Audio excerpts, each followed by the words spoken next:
The LinkedIn Podcast Network is sponsored by TIAA. TIAA makes you a retirement promise, a promise of a guaranteed retirement paycheck for life. Learn more at TIAA.org/promises pay off. LinkedIn presents. The original Gilded Age ultimately resulted in guardrails being put in place to protect the public interest. The industrial barons became responsible for the consequences of their actions. Our 21st century challenge is whether we will expect the same of the internet barons. Hi, this is the Next Big Idea Daily. I'm your host, Michael Kovnat, and it's Wednesday. So I don't know how you're listening to this podcast, but odds are you're relying on the services of one of a handful of technology super companies. These businesses and their products are so embedded in our lives, it can be hard to see them clearly and even harder to regulate them. But in the era of AI and other rapid advancements, the need for legal guardrails on the powerful tech giants might be more important than ever. That's the idea Tom Wheeler takes up in his new book, Techlash: Who Makes the Rules in the Digital Gilded Age? Tom has been an entrepreneur and investor and served as the 31st chairman of the Federal Communications Commission. Here he is to share some big ideas from his book. Digital technology seems to have turned the world upside down. The internet is inescapable. Social media gnaws at our sense of community and our children's lives. And now, artificial intelligence promises great things while simultaneously threatening an apocalypse of machines taking over. The internet is the American economy's largest ungoverned space. And now the question becomes, what do we do about that? Well, here's the spoiler alert. We've been here before. Just take a look at the Gilded Age of the late 19th and early 20th centuries. During that period, wondrous new products were delivered at low prices. The pace of life accelerated. New big businesses destroyed small local businesses, and wealth disparity stood at an all-time high. It was a period of huge monopolies overseen by industrial barons that imposed harm on consumers, and was even a period of rampant fake news. Sound familiar? Ultimately, the power of the industrial barons was offset by a countervailing force to protect the public interest. Antitrust laws were passed. The power of big corporations was regulated by new government agencies. Product safety requirements protected the food supply and other consumer goods. And worker safety laws protected employees of the big corporations. The original Gilded Age ultimately resulted in guardrails being put in place to protect the public interest. The industrial barons became responsible for the consequences of their actions. Our 21st century challenge is whether we will expect the same of the internet barons. Innovators make the rules. The great advances in science, technology, business, and the arts were all the result of those who did not settle for the status quo, but instead plowed new ground. We should applaud and encourage such exploration and innovative thinking. At the same time, however, it's important to understand that existing right beside such vision is the basic law of human nature to try and advantage oneself. In the 21st century, this has meant that a handful of companies exercise pseudo-government roles to unilaterally make policies that preference their corporate activities at the expense of the public interest. When Mark Zuckerberg coined what became the mantra of Silicon Valley, move fast and break things, it was a clever way of saying, from now on, we make the rules. The things being broken weren't physical things, but the behavioral expectations that had provided stability for over a century. The reason to move fast was to get the new behaviors ingrained in daily life before anyone understood how their privacy was being compromised, competition was being destroyed, and truth and trust was being hammered. The financier of the original Gilded Age, J.P. Morgan, said the same thing as Zuckerberg, only in different words. Morgan's mantra was, quote, "A certain number of men who own property can do what they want with it." It was J.P. Morgan's way of saying, we make the rules. Ultimately, however, that kind of self-interested, self-preferencing ended up infringing on the rights of others and the public interest. It was at that point that we, the people, acting through elected representatives, stepped in to create guardrails for unsupervised self-interest. Thus far in the digital age, the Congress and policymakers have chosen to allow the digital innovators and their investors to be the rule makers.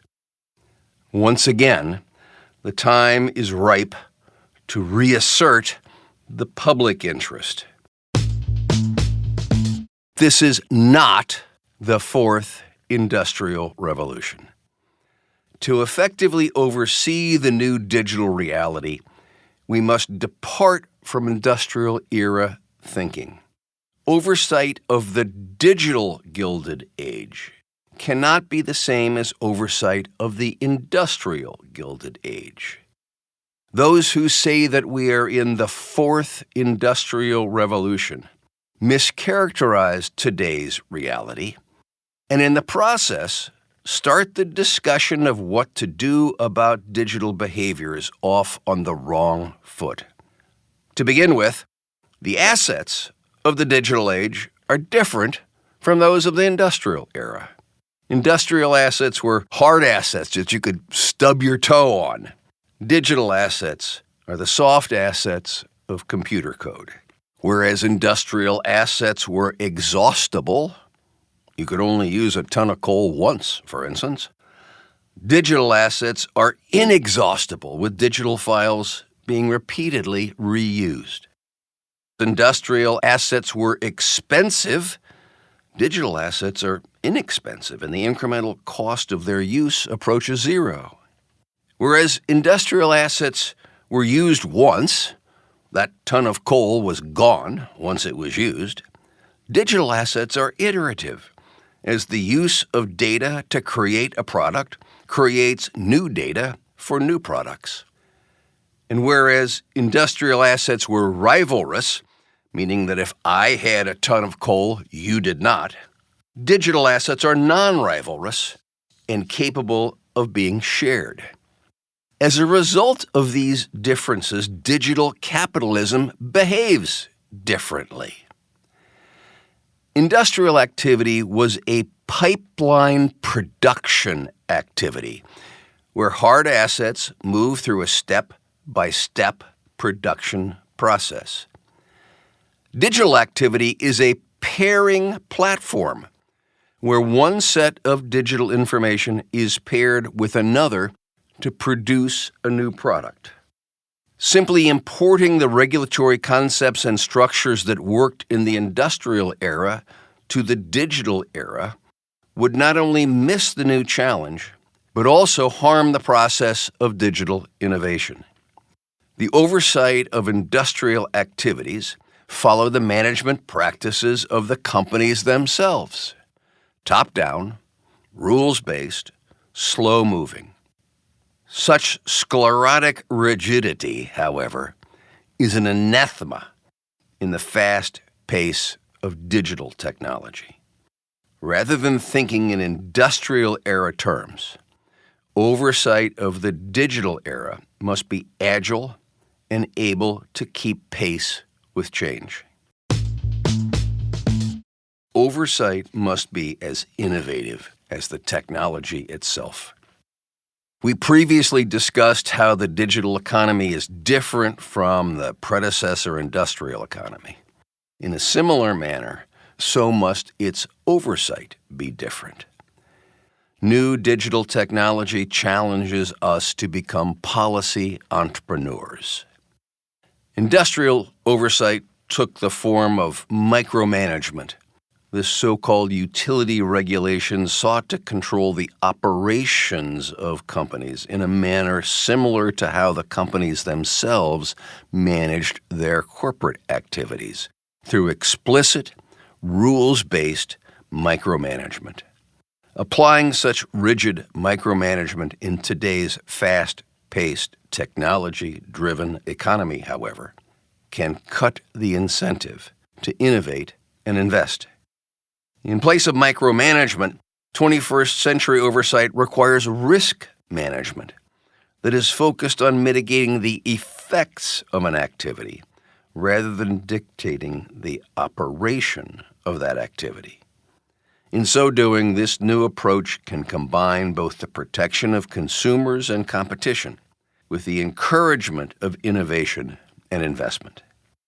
Such an approach cannot be achieved by bolting on new authority to an existing industrial-era agency of government. The new oversight requires its own focused digital agency, populated by experts with digital DNA, and operating under a statute drafted not in the industrial era to reflect industrial challenges, but in the intelligence era to reflect the new digital challenges. In the original Gilded Age, society confronted never-before-seen industrial challenges, and in response created never-before-seen oversight solutions. It is the same challenge that confronts us in the Digital Gilded Age. Like the citizens of a century past, it is our time to make history by being equally creative and bold. It is our time to ask who makes the rules in the new Digital Gilded Age. Thank you, Tom. All right, everyone, that does it for today. Remember, we've got a book club where we send members the best new nonfiction books as chosen by our curators Malcolm Gladwell, Susan Cain, Dan Pink, and Adam Grant. You can check that out at nextbigideaclub.com, and if you use the code DAILY, you'll get a nice discount. Come on back tomorrow. My guest is going to be CBS News correspondent Jonathan Vigliotti. He's written a new book called Before It's Gone, Stories from the Front Lines of Climate Change in Small-Town America. He's going to join us to share some of his key insights. I'm Michael Kovnat. See you tomorrow.